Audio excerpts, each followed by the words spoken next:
कभी आपने सोचा है कि एक इंसान बचपन से ही आध्यात्मिकता की तरफ इतना आकर्षित क्यों हो सकता है?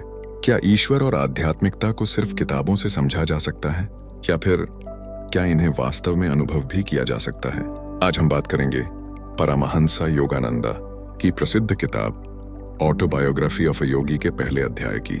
इस वीडियो में हम पूरे अध्याय को पढ़ेंगे नहीं, बल्कि उसके मुख्य विचारों और कहानी को आसान भाषा में समझेंगे।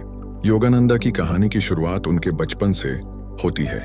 बचपन से ही उनके मन में सामान्य चीजों से अलग तरह की जिज्ञासा दिखाई देती थी। उनके मन में जीवन को लेकर कई गहरे सवाल उठते थे। इंसान कौन है? जीवन का असली उद्देश्य क्या है?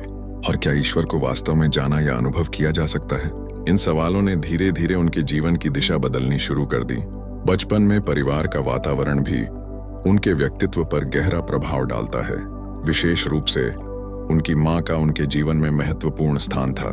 माँ से मिलने वाले संस्कार, उनका प्रेम और आध्यात्मिक सोच, इन सब का प्रभाव योगानंद के मन पर पड़ा। इन शुरुआती अनुभवों ने उनके अंदर आध्यात्मिकता के प्रति रुचि को और मजबूत किया। लेकिन योगानंदा की खास बात सिर्फ उनकी धार्मिक रुचि नहीं थी, उनके अंदर एक गहरी खोज थी। वह केवल किसी बात को इसलिए स्वीकार नहीं करना चाहते थे क्योंकि किसी ने उन्हें ऐसा बताया था।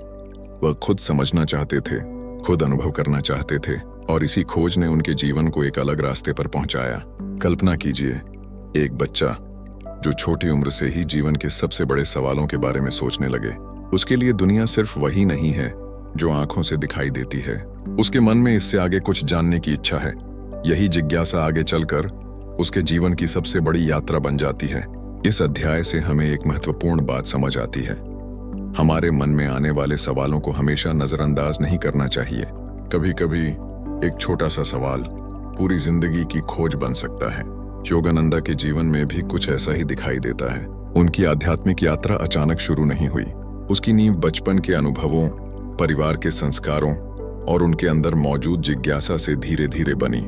और यही इस कहानी को इतना दिलचस्प बनाता है। यह सिर्फ एक योगी की कहानी नहीं है, यह एक ऐसे इंसान की कहानी है जो जीवन के गहरे सवालों के जवाब खोजने निकलता है। आगे की कहानी में उनकी यह खोज उन्हें कई महत्वपूर्ण लोगों और कई असाधारण अनुभवों तक ले जाती है, और यही यात्रा उन्हें उस व्यक्ति में बदलती है जिसे दुनिया बाद में परमहंस योगानंदा के नाम से जानती है। अगर आपको ऐसी महान किताबों की आसान हिंदी में एक्सप्लेनेशन पसंद आती है तो इस सीरीज को फॉलो जरूर करें। अगली वीडियो में हम इस कहानी के अगले हिस्से को आसान भाषा में समझेंगे। तब तक के लिए खुश रहो, मुस्कुराते रहो।